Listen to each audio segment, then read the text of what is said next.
இன்றைக்கி சப்பாத்திக்கு side dish vegetable kurma அது எப்படி பண்ணுன்றது பார்க்கலாம். ஃபஸ்ட்டு அதுக்கு வந்து அரைப்பு ரெடி பண்ணிடலாம்.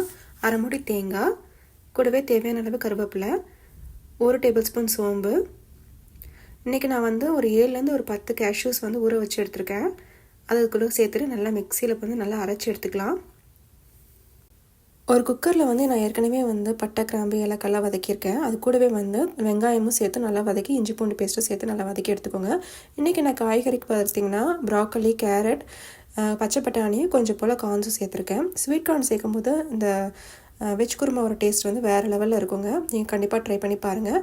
கூடவே அதுக்கு தேவையான உப்பு, மிளகாய்த்தூள், மல்லித்தூள், அதுக்கப்புறம் வந்து தேவையான அளவுக்கு நான் வந்து 2வது எடுத்து வச்சுருக்கிற தேங்காய் பாலை வந்து இது கூட சேர்த்துட்டு கொஞ்சம் போல் தண்ணி சேர்த்துட்டு இதை நல்லா மிக்ஸ் பண்ணி விட்டுக்கோங்க. குக்கரில் வந்து ஒரு 2 விசில் வரைக்கும் நம்ம வேக வச்சு எடுத்துக்கலாம்.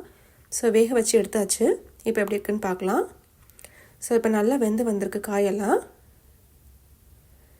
நம்ம இப்போ இந்த ஸ்டேஜில் வந்து நம்ம வந்து ஏற்கனவே அரைப்பு ரெடி பண்ணி வச்சுருக்கோம்ல, அதை வந்து இது கூட சேர்த்துக்கலாம். சேர்த்து இது நல்லா மிக்ஸ் பண்ணி விட்டுக்கோங்க.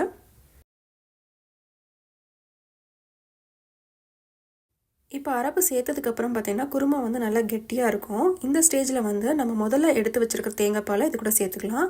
ஸோ சப்பாத்திக்கு சூப்பரான வெஜ் குருமா தயாராகிடுச்சு. நீங்களாம் டெஃபினட்டாக ட்ரை பண்ணி பாருங்கள்.